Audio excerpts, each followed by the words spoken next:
आलू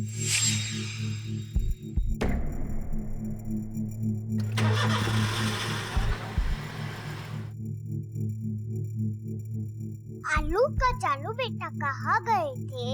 बंदर की टोकरी में सो रहे थे। परी, मम्मा इधर आओ। तो एक मिनट, मैं अभी आ रहा हूँ।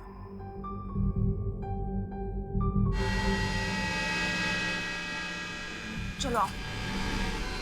Bye aunty. चलो।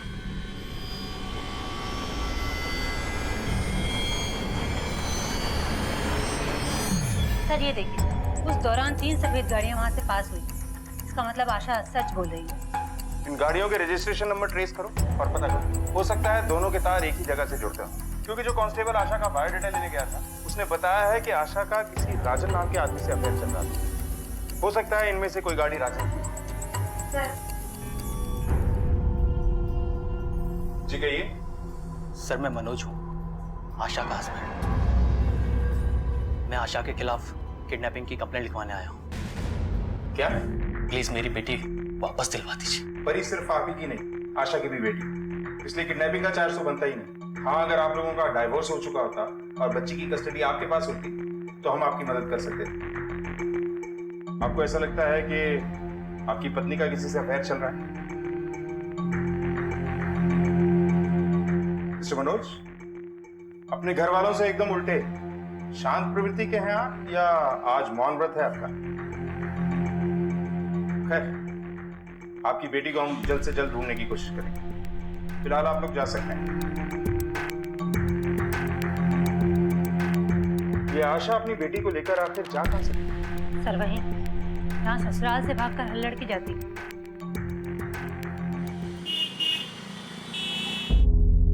सर हम ऐसा कुछ भी नहीं करते, पर उन्होंने हमें। आशा, हमें तुमसे कुछ बात करनी है, जरा बाहर आ जाओ। हाँ मेरी बात सुनिए। चल। अरे ये क्या कर रही है? निकल जा मेरे घर से, निकल जा। आप मुझे मेरे घर से ऐसे नहीं निकाल सकते। जब मनोज वापस आएंगे तब क्या बताएंगे आप कि हम कहाँ हैं? मनोज, आप आ गए। अच्छा आप आ गए। हमने आपको कितने फोन किया, आपने फोन ही नहीं उठाया। आपको पता है ये लोग हमारे साथ, हमें हमारे घर से, हमारी बेटी से दूर करना चाहते। तुझसे मेरा कोई लेना देना नहीं, समझी? घिन आती तुझ पर। निकल जा यहाँ से। मनोज मेरी बात सुनो, ये सब झूठ बोल रहे हैं। मेरा विश्वास तो करो मनोज। लेकिन ये सब कहने को तो लड़की के 2 घर होते हैं, मायका और ससुराल, पर वो हक किसी एक पर भी नहीं जता सकती। पहले तो हमने सोचा कि हम इस हादसे को भूल जाएं, लेकिन अब हमें कोई फर्क नहीं पड़ता है कि हमारे बारे में कोई क्या सोचता है, क्या राय रखता है। हमें तो बस ये साबित करना है कि हमारे साथ रेप हुआ है। सर, गलती मेरी ही है। उस दिन मुझे इसे रोकना नहीं चाहिए था, लेकिन उस दिन इसी बच्ची के लिए मैंने रोका था उसे। लेकिन अब बस भगवान को जब न्याय करना होगा तब करेंगे। अब मेरी बेटी को न्याय दिला दीजिए, इंसाफ दिला दीजिए। हेलो, ठीक है सर, वो आशा को लिफ्ट देने वाला मिल गया है, दीपक सिंह।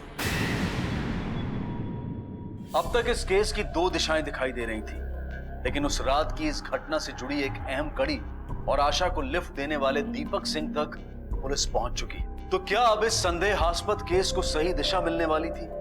अनसुने अनदेखे पहलू सामने आने वाले थे, या फिर गुत्थियां और उलझने वाली थी? इसे पहचानते हो? कहीं देखा है? हाँ सर, इसको मैं कैसे भूल सकता हूँ। उस रात ये सीतापुर रोड पर खड़ी थी, हमने इसे लिफ्ट दी थी। हेल्प प्लीज, हमारी मदद कीजिए प्लीज। क्या हुआ? कुछ गुंडे। आइए मैं आपको पुलिस स्टेशन छोड़ देता हूँ। नहीं, आप हमें हमारे घर छोड़ दीजिए। ठीक है, आइए। फिर हमने उसे लिफ्ट दी और उसके कहे अनुसार उसके घर छोड़ दिया। सर इसकी हालत बहुत खराब थी, कपड़े बिल्कुल फटे हुए थे। इसको देखकर ही ऐसा लगता था कि इसके साथ कुछ बहुत बुरा हुआ है। अच्छा, आपने इसे जिस जगह से लिफ्ट दी थी, हमें वहां ले चल सकते हैं? हाँ सर, बिल्कुल।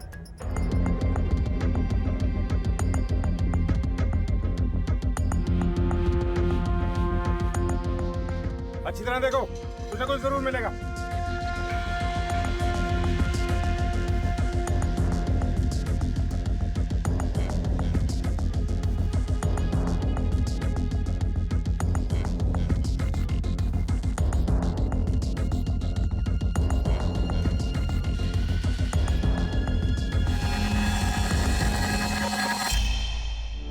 सर, ये चप्पल आपकी है?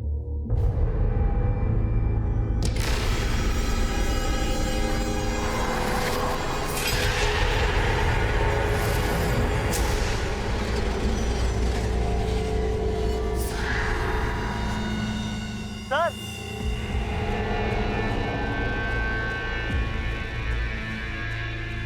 सर ये देखिए।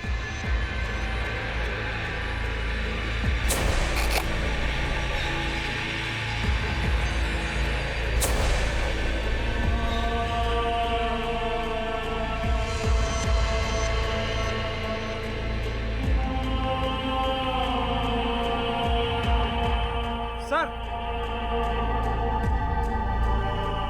ये झुमका मिला सर।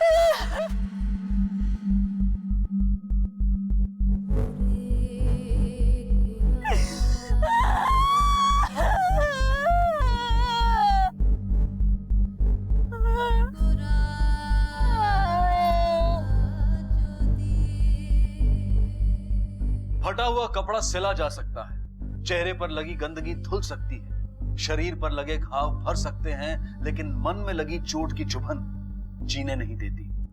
ऐसा ही कुछ हुआ था आशा के साथ। उस रात उसकी जिंदगी में हुए ऐसे हादसे ने उसे इस कदर हिलाकर रख दिया था कि उसे भूलने की कोशिश उसे नासूर बनकर खाए जा रही थी। अपने नाम, अपनी इज्जत को दांव पर लगाकर आत्मसम्मान हासिल करने की लड़ाई आशा को और क्या क्या दिखाने वाली थी। क्या पुलिस की मेहनत रंग लाएगी? आशा सच बोल रही थी, लेकिन तुम लोगों ने इसे सहारा देने की बजाय नए जख्म दिए, इसे बदनाम किया। एक लड़ाई ये खुद से लड़ रही थी और दूसरी तुम लोगों से। वो दोनों बलात्कारी गुनहगार हैं, लेकिन बेकसूर आप लोग भी नहीं। हमें विश्वास ही नहीं था कि ऐसा भी कुछ हो सकता है। बस आपको इस बात का विश्वास था कि उसका कैरेक्टर खराब है, और आप एक औरत होकर आपने एक औरत का दर्द नहीं समझा। उल्टे वो सारे कपड़े फेंक दिए जो उस रेप के गवाह थे। शायद हमें उनसे कोई सबूत मिल जाता। वो कपड़े गंदे थे, घर में कैसे रखते इसलिए फेंक दिए। और इस पर कैसे करे विश्वास? ये जिस कंपनी में काम करती है ना, वहाँ का बॉस इसके प्यार में पागल है, शादी करना चाहता है इससे। अरे एक वही जगह बची थी इसको काम करने के लिए। और जहाँ तक बलात्कार का सवाल है ना, हम नहीं मानते ऐसी कोई बात हुई है। और ना मैं मानता हूँ, बहुत हो चुका। अब इस घर में इसकी कोई जगह नहीं। हम खुद इस घर में नहीं रहेंगे। और मनोज, जब हमारे चरित्र पर लांछन लगाए जा रहे थे, हमारे अफेयर्स की झूठी बातें बनाई जा रही थी, आप तो तब भी चुप थे ना। और आज जब ये साबित हो गया कि हमारे साथ रेप हुआ है, तभी हम आपके साथ की उम्मीद आपसे नहीं कर सकते। बहुत हो गया, अब हम इस घर में नहीं रहेंगे। आप लोग बुलाएंगे तब भी नहीं आएंगे।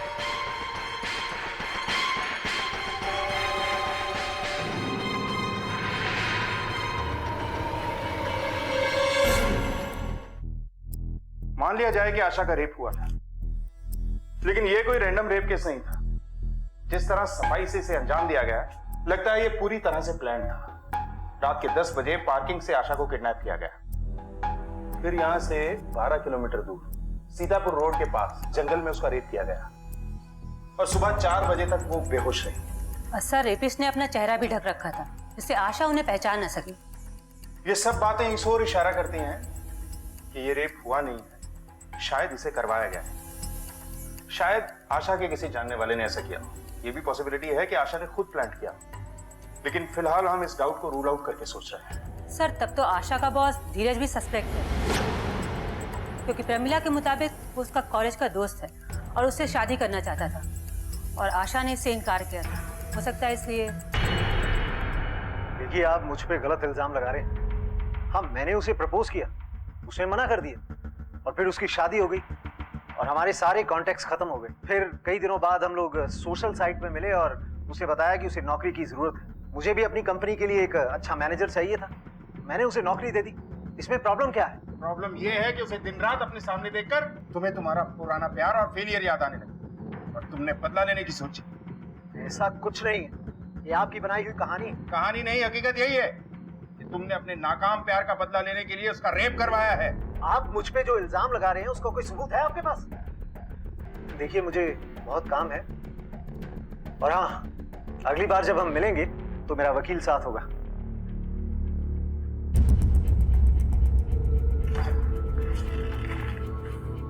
कैसा चटपटा रहा था, सीधा वकील और सबूतों की बात करने लगा। कॉल रिकॉर्ड से करवाओ। जी सर। एक्सीडेंट साइट पे एक टीम भेजो और शाम तक हमें इन्फॉर्म करो। सर, धीरज के कॉल रिकॉर्ड में एक लोकल मवाली अभय का नंबर है जिसके साथ उसकी अक्सर बातचीत होती है।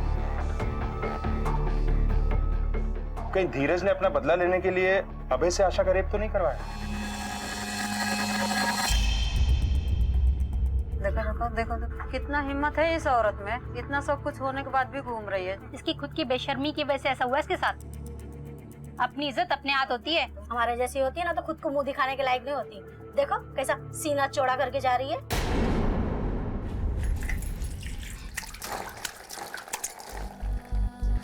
अरे इसकी खुद की बेशर्मी की वजह से ऐसा हुआ इसके साथ। हमेशा ना इस बच्चालन के सामने हाथ जोड़ते रहो आगा साहब। अपनी इज्जत अपने हाथ होती है, हमारे जैसी होती है ना तो खुद को मुंह दिखाने के लायक नहीं होती। हमेशा ना इस बच्चालन के सामने हाथ जोड़ते रहो आगा साहब। की नाती दुश्मन, निकल जाए यहाँ से।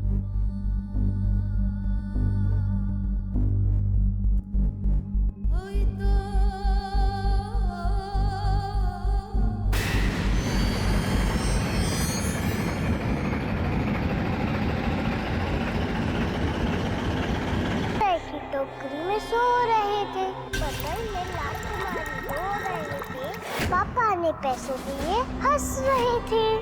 आलू कचालू बेटा कहाँ गए थे? परी, मम्मा। Bye aunty.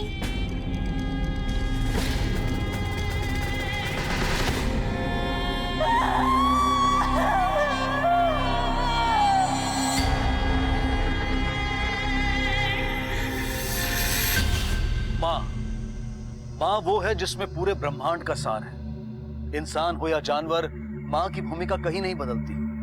वो अपने बच्चे को लगी छोटी सी चोट को देखकर भी चीख उठती है। चोट बच्चे के शरीर पर लगे तो घाव माँ के दिल पर होता है, दर्द उसकी आत्मा को पहुंचता है। लेकिन माँ बेटी का ये कैसा रिश्ता था जहां एक माँ अपनी बच्ची को चोरी छुपे अपने साथ ले जाने पर मजबूर थी? क्यों उसने अपने ही बच्चे को चुराया?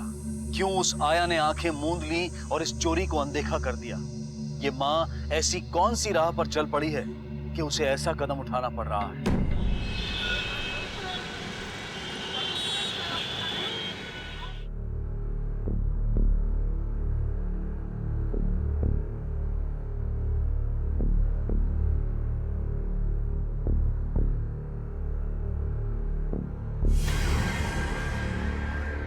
कहिए, हम आपकी कुछ मदद कर सकते हैं?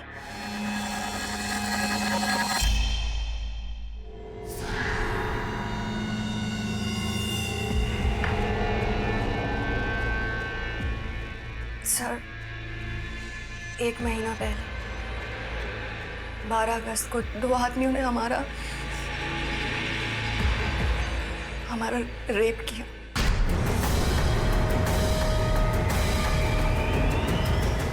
अगस्त, मतलब 1 महीने के बाद आज आप रेप की कंप्लेंट करने आई हैं? जी।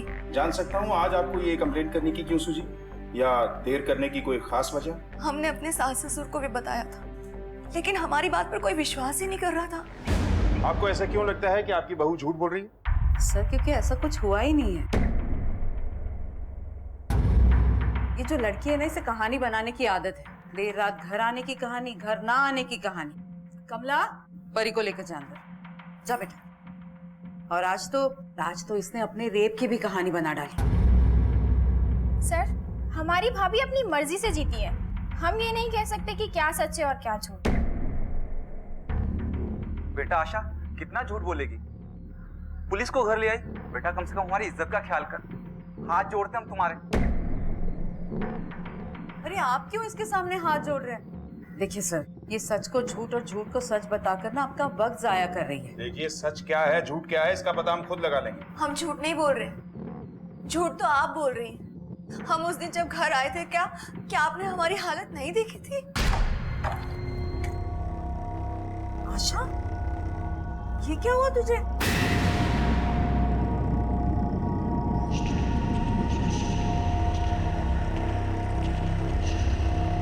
सर, सच तो कुछ और ही है।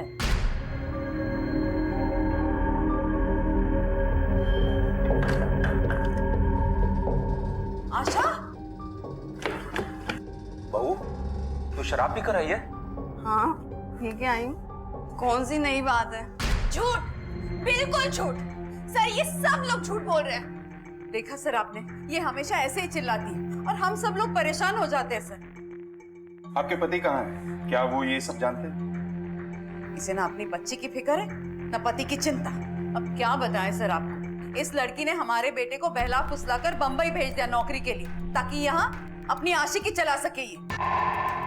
सर, इसके नैन मटकी की खबर हमारे बेटे तक पहुंच गई है और इसीलिए वो उसे डिवोर्स दे रहा है। एक नहीं, कई लोगों के साथ इसके अफेयर है।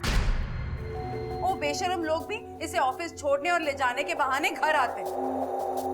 सर, हमारी लैंडलाइन पे गंदे गंदे कॉल्स आते हैं सर। हेलो, आज पूरी तैयारी के साथ आना। पहले की तरह नहीं 1 घंटे के लिए, सुबह तक जाने नहीं दूंगा। नहीं, ये सच नहीं है सर। सच तो ये है कि मनोज और मैं अपनी आधी से ज्यादा सैलरी इस घर के लोन को चुकाने में देते हैं। वो अपना जीवन संवारने गए हैं वहां पर हमारी बात मानकर, और वो अपनी मर्जी से नहीं बल्कि इन लोगों के भड़काने की वजह से हमें छोड़ना चाहते हैं। लेकिन एक बात समझ में नहीं आती, जब आपकी बहू अपनी मनमानी कर ही रही है तो उसे इस रेप की झूठी कहानी बनाने की क्या जरूरत है? सर, ये रेप की झूठी कहानी बताकर ना सिंपैथी हासिल कर रही है बस। दोनों में से कोई एक झूठ बोल रहा है, पर कौन? आशा की कहानी कुछ मनगढ़ंत लगती है, इसलिए सबसे पहले ये पता लगाना होगा कि इसका रेप हुआ भी है या नहीं। सर, मेडिकल टेस्ट में पता लगना मुश्किल है, क्योंकि आशा के मुताबिक उसका रेप तकरीबन 1 महीना पहले हुआ है। जिस तरह से ये कह रही है कि इसके सास ससुर इसे पसंद नहीं करते, ये भी हो सकता है कि ये खुद अपने सास ससुर को पसंद नहीं करती है और कोई खेल खेल रही है। सच का पता लगाना थोड़ा मुश्किल जरूर है, लेकिन इम्पॉसिबल नहीं। एक काम करो, इसके पति को इन्फॉर्म करो कि आकर हमसे मिले। आशा को फर्दर इन्फॉर्मेशन के लिए पुलिस स्टेशन बुलाओ और आशा के पड़ोसियों और ऑफिस में पूछताछ करो। सर, जिन 2 लोगों ने आपका रेप किया था, उनमें से किसी की शक्ल या कोई निशानी बता सकते हैं? नहीं सर, उन्होंने अपने चेहरे ढके हुए थे और अंधेरा बहुत था। अच्छा, जिस जगह पे उन्होंने आपका रेप किया वो जगह बता सकते हैं? सर, जगह का तो कुछ नहीं पता, लेकिन जब मैं उस जंगल से मदद के लिए बाहर जाने की कोशिश कर रही थी तो एक सफेद कार आती दिखी, तो मैंने मदद मांगी थी। Help please.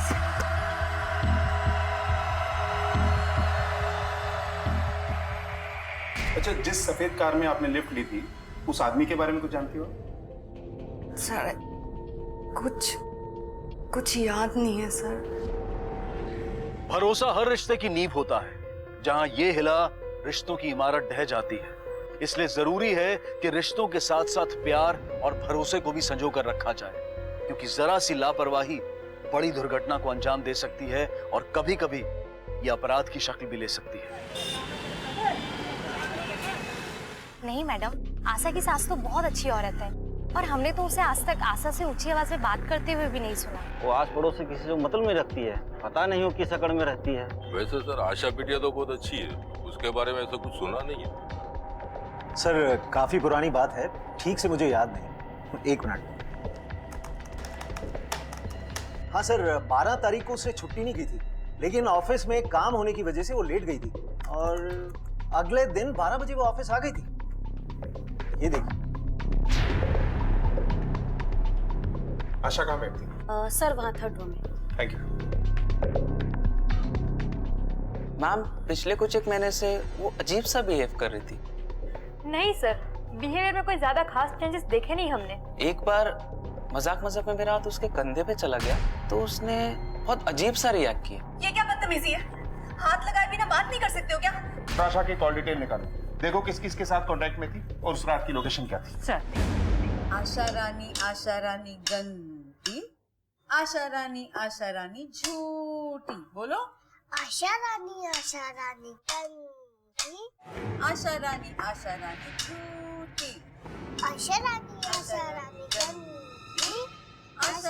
आशा रानी झूठी।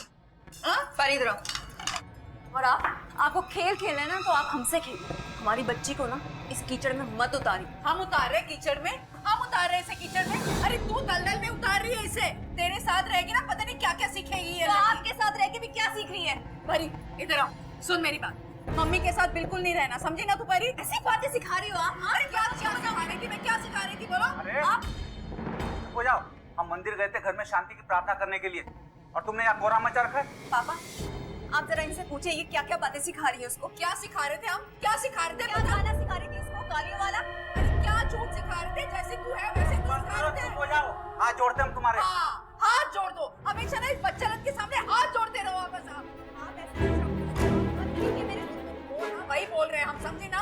आप जानती क्यों कि पापा मुझे मारने लगे? आलू कचालू बेटा कहाँ गए थे? मंदिर की झोपड़ी में सो रहे थे। मंदिर ने लात मारी, रो रहे थे। सर आशा के बयान के मुताबिक वो 12 अगस्त को ऑफिस से निकलकर रात 10 बजे इसी पार्किंग एरिया में आई थी और सर यहीं से उसको किडनैप किया गया था।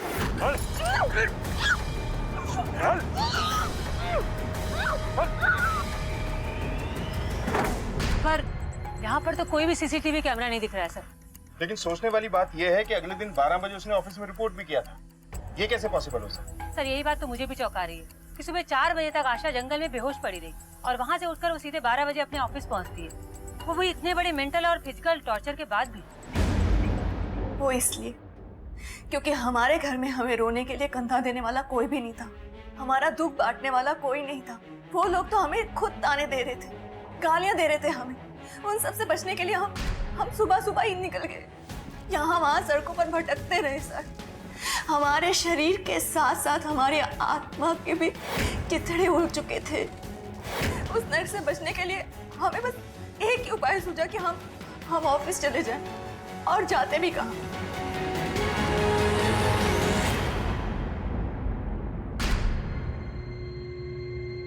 अच्छा, उस रात की कुछ और इन्फॉर्मेशन, कुछ ऐसा जो आप मिस कर रही हैं? जैसा कि मैंने आपको पहले भी बताया, जब हम होश में आए तो वक्त ना जाने क्या था, लेकिन हमें अपनी हालत समझने में वक्त लगा। हमने देखा कि हमारे कपड़े फटे हुए थे। अच्छा, वो आपके फटे हुए कपड़े हैं आपके पास? अरे क्या कर रही हैं आप? कपड़े घर में है नहीं तो कहाँ से मिलेंगे? बेकार में मेहनत कर रही है आप। और उस दिन हम इसको कितना फोन कर रहे थे, इसने अपना मोबाइल भी नहीं उठाया। सर हमें पूरा यकीन है कि इन्होंने या तो कपड़े जला दिए या फिर फेंक दिए, और हमारा फोन हमें मिला ही नहीं था। अगर मान भी लिया जाए कि ये आप पर विश्वास नहीं करती, तो भी ये कपड़े क्यों जलाएंगे? ये कुछ भी कर सकती है क्योंकि हमसे नफरत जो करती। सर बहू का सास को नफरत करना कोई नई बात नहीं है, पर अजीब बात यह है कि इस घर में रिश्तों का एक अजीब ही खेल है। अगर वाकई प्रमिला ने आशा के कपड़े फेंक दिए या फिर जला दिए हैं तो ये सिर्फ नफरत नहीं है, उससे भी बड़ी बात है सर। इन सास बहू से अलग हम ये जानना चाहते हैं कि इसका पति मनोज किस तरफ? सर आशा का पति मनोज आज मुंबई से कानपुर आ रहा है।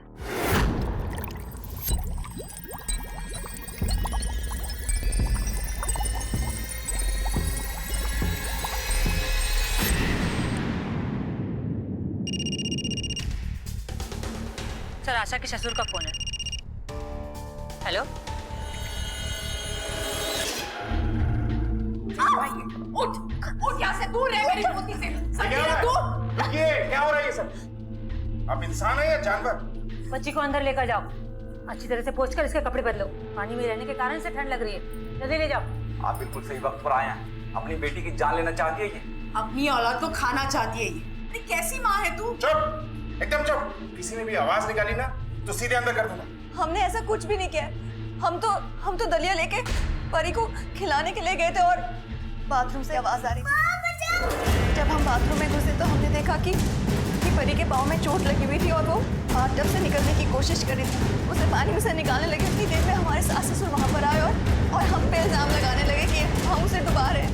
हाँ हाँ, तू अकेली हरिश्चंद्र की औलाद है ना, बाकी सारी दुनिया तो झूठ है। बेटा मैं तेरे आगे हाथ जोड़ रहा हूँ, मनोज इतने समय के बाद आ रहा है, प्लीज तो अपना ये नाटक उसके सामने मत करना। क्या नाटक कर रही हूँ मैं? तो ठीक है, अभी दिखाती हूँ कि नाटक कैसे करते हैं। आशा, आशा सुन तो। बेटा। और उसके बाद ये तमतमाती हुई अंदर गई, परी को पानी में डुबाने लगी। अगर परी हमें ये बताएगी कि वो पानी में कैसे गई थी तो परी को एक चॉकलेट मिलेगा। अभी जल्दी से बताओ, बोलो।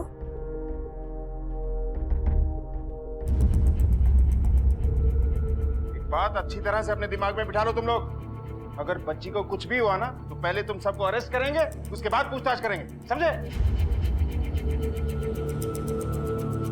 जहां आशा अपने आप को बलात्कार जैसे संगीन जुर्म का शिकार बता रही है, वहीं उसके ससुराल वाले ना सिर्फ उसके इस आरोप का विरोध कर रहे हैं बल्कि पुलिस को इसे आशा द्वारा बनाया गया एक झूठा किस्सा बता रहे हैं। पुलिस जैसे जैसे अपनी तहकीकात में आगे बढ़ रही है, दिशाहीन होती जा रही है और सबसे बड़ा सवाल ये खड़ा होता है कि आशा जिस न्याय की गुहार लगा रही है, क्या वो उसकी हकदार है भी या नहीं? पता नहीं दोनों में से कौन सच बोल रहा है और कौन झूठ। हमें तो इस बच्ची के लिए दुख हो रहा है, बेचारी बिना वजह पिस रही है। अच्छा रेनू, उस कार के बारे में पता चला जिसने आशा को लिफ्ट दी थी? अभी तक तो नहीं सर, पर मैंने उस रास्ते के सभी सीसीटीवी कैमरों की फुटेज मंगवाई है। ठीक है, अपने 2 कांस्टेबल आशा के एरिया में तैनात कर दो, बोलो कि पूरे घर वालों पे नजर रखें।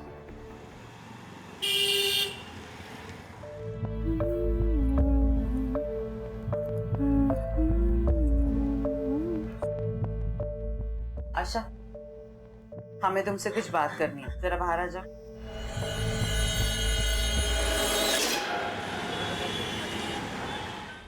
मैडम ये लीजिए, ये सीसीटीवी फुटेज है।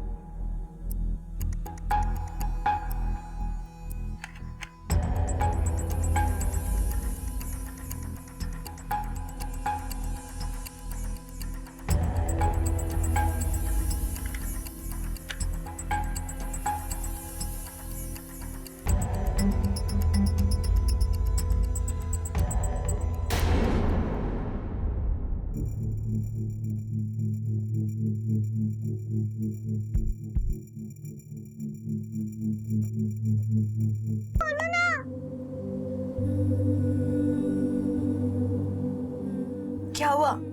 अगर आप बाहर नहीं आए होते तो आप हमारी तरह डूब जाते, जैसे हम उस दिन डूबे थे। उस दिन बाथरूम में छिप नहीं आए थे, अंदर के टब में बैठ गए थे। पानी आने लगा और हमारा पैर फिसला और हम डूबने लगे। पर आप बाथरूम में क्यों छिपे? जब आप और दादी झगड़ा करते हो और जोर जोर से चिल्लाते हो तो हम घबरा कर बाथरूम में छिप जाते हैं, पर आप मत छिपो, आप हमसे दूर मत जाओ। आई एम सो सॉरी बेटा। मामा आपको छोड़कर अब कभी नहीं जाएंगे। हाँ, अपनी परी के पास। परी। हमारे समाज में बलात्कार जैसे संगीन जुर्म से पीड़ित महिलाओं को भी शक की नजर से देखा जाता है। उन्हें सहानुभूति और मानसिक मदद देने की बजाय शक के घेरे में रखा जाता है। लेकिन आशा ने अपने आत्मसम्मान को पाने और अपने आप से नजरें मिलाए रखने के लिए हर चुनौती को स्वीकारा, हर आरोप को सहा, क्योंकि उसे किसी भी कीमत पर न्याय चाहिए था। सर मैं आपको कौन सी भाषा में समझाऊं कि मेरा कोई लेना देना नहीं है इस आशा के रेप के साथ, बल्कि 4 दिन पहले आप ही से मुझे पता चला कि ऐसा कुछ हुआ। उसी भाषा में समझाओ जिस भाषा में उस हिस्ट्री शीटर से फोन पे बात किया करता था।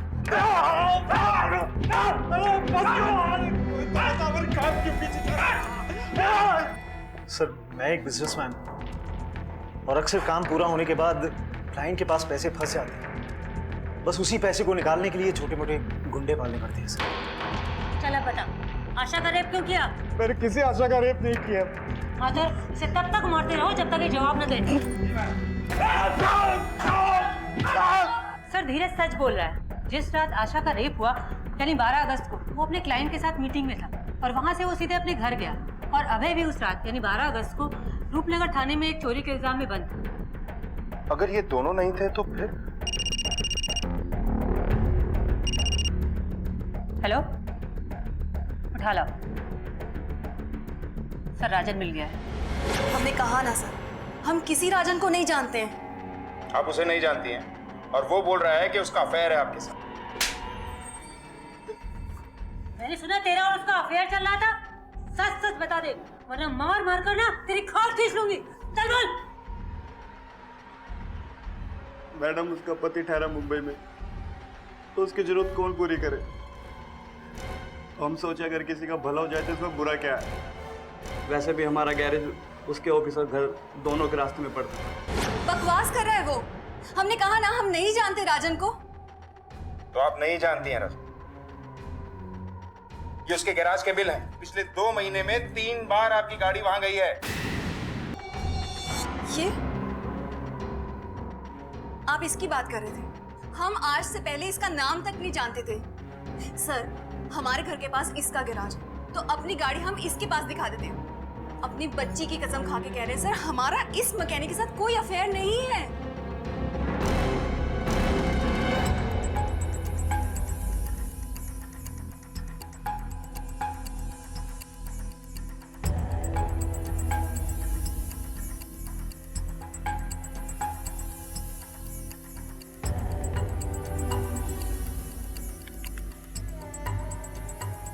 ये किस चक्कर में फंसा दिया हमको?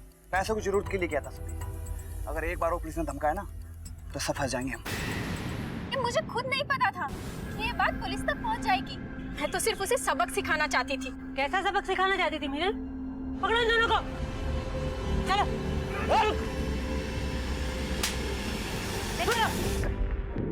सर, मेरा यकीन कीजिए, मैंने किसी का भी रेप नहीं करवाया। मैं तो भाभी को सिर्फ उसके किए की सजा देना चाहती थी।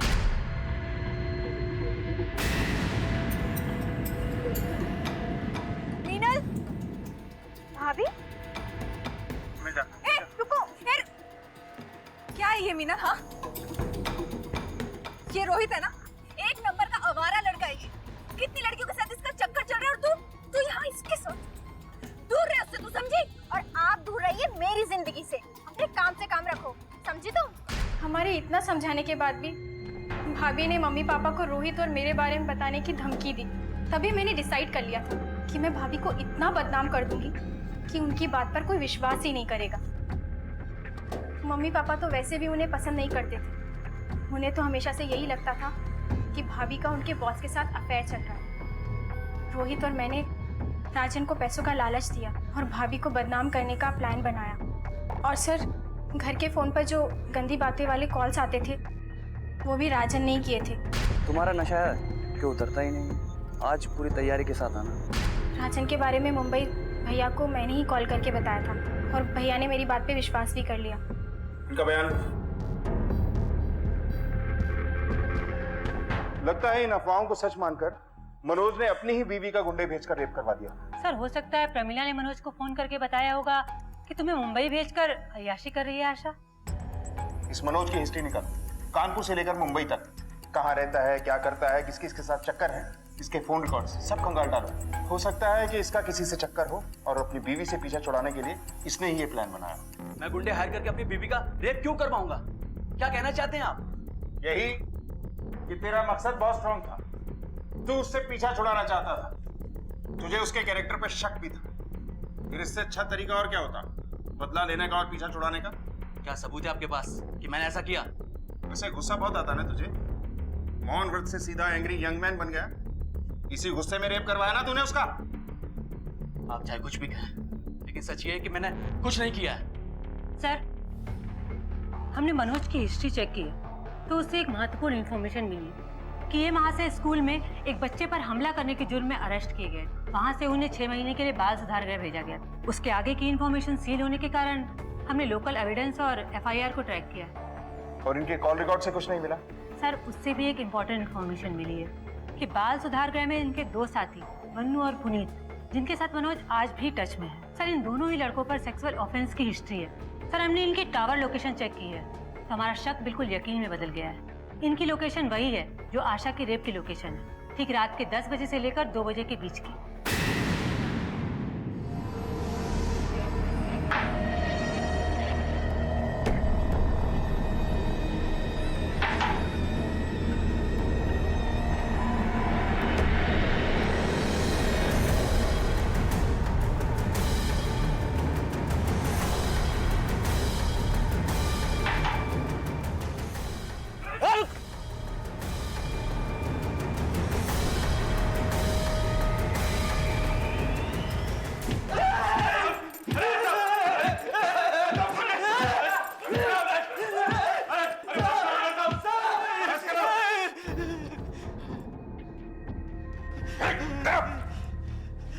देखो, झूठा राग अलापने से कोई फायदा नहीं है।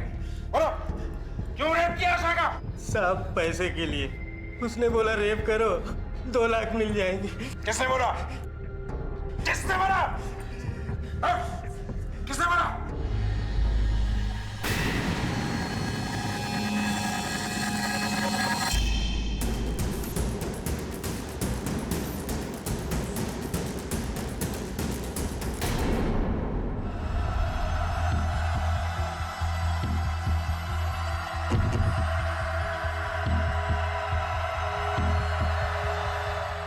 आशा, यह है तुम्हारा मुजरिम।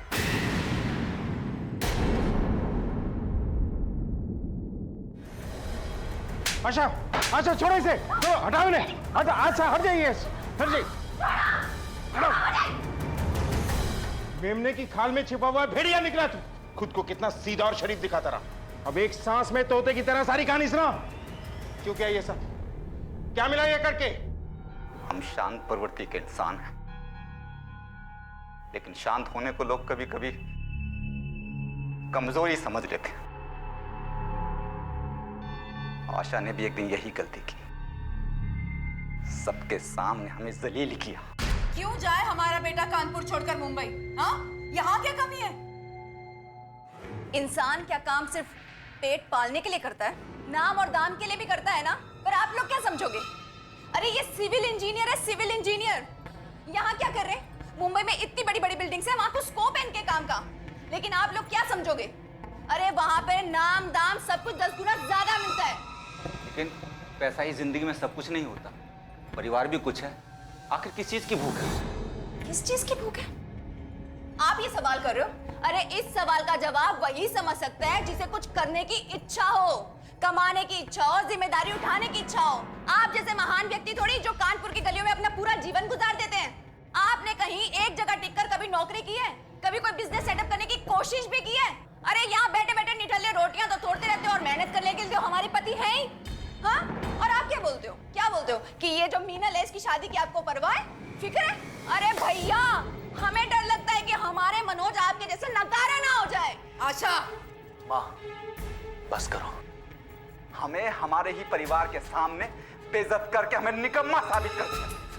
हमारी अंतरात्मा को इसकी बात चुभ गई। नजरों से तो हमें गिरा ही चुकी थी। हमने इसके पंख कतरने की ठान ली। मोहल्ले में अफवाह फैलाने के लिए हमने प्रमिला के कान भरने शुरू किए ताकि इसका जीना मुश्किल हो जाए। लेकिन इस पर कोई फर्क नहीं पड़ा। हमने ठान लिया कि अब इसे दिमागी तौर पर खत्म करेंगे। ऐसा घाव देंगे जो कभी ना बढ़ सके, ना सर उठा के जी सके, ना आंख मिला के बात कर सके। इसके लिए हमने मनोज के ही दोस्तों मनु और पुनीत का सहारा लिया। चौराहे पर अक्सर उन्हें औरतों को छेड़ते हुए देखा था।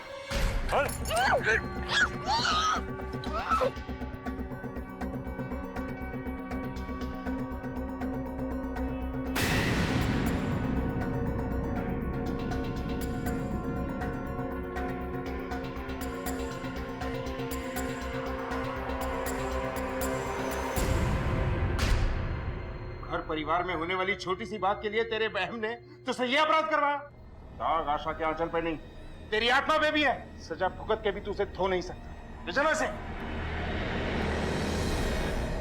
ये केस ऐसा पहला केस नहीं है जहां औरत की अस्मिता पर हुए हमले को बदला समझ लिया गया। आए दिन ऐसी घटनाएं होती रहती। बलात्कार, कत्ल, तेजाब फेंकना, ये हारी हुई मानसिकता का उदाहरण है।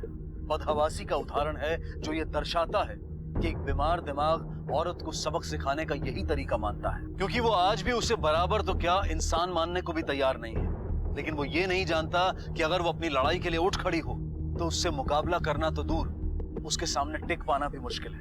रतनलाल को आशा के बलात्कार की साजिश के जुर्म में और मनु और पुनीत को बलात्कार के जुर्म में सजा सुनाई गई है। आशा ने महेश को छोड़ अपनी बेटी परी के साथ एक नए शहर में नए जीवन की शुरुआत की। इस न्याय ने उसे जीने का हौसला दिया। खोपड़ी में सो गए थे, अंदर में लात मारी रो रहे थे, मम्मा ने पैसे दिए हंस रहे थे। कैसे हंस रहे थे? कैसे हंस रहे थे? ऐसे हंस रहे थे, ऐसे हंस रहे थे। संघर्ष करती महिलाओं को हम ये संदेश देना चाहते हैं कि न्याय के लिए अपनी आवाज बुलंद करें, अपनी लड़ाई जारी रखें, क्योंकि जीत उन्हीं की होती है जो अन्याय के सामने अपना सर नहीं झुकाते। इसी विचार के साथ अब मैं अनूप सोनी आपसे विदा लेता हूं। फिर मुलाकात होगी अगले एपिसोड में एक और चौंका देने वाले केस के साथ। तब तक अपना और अपने परिवार का ख्याल रखें और देखते रहें क्राइम पेट्रोल डायल 100। सबक एक को सीख हम सबको। जय हिंद।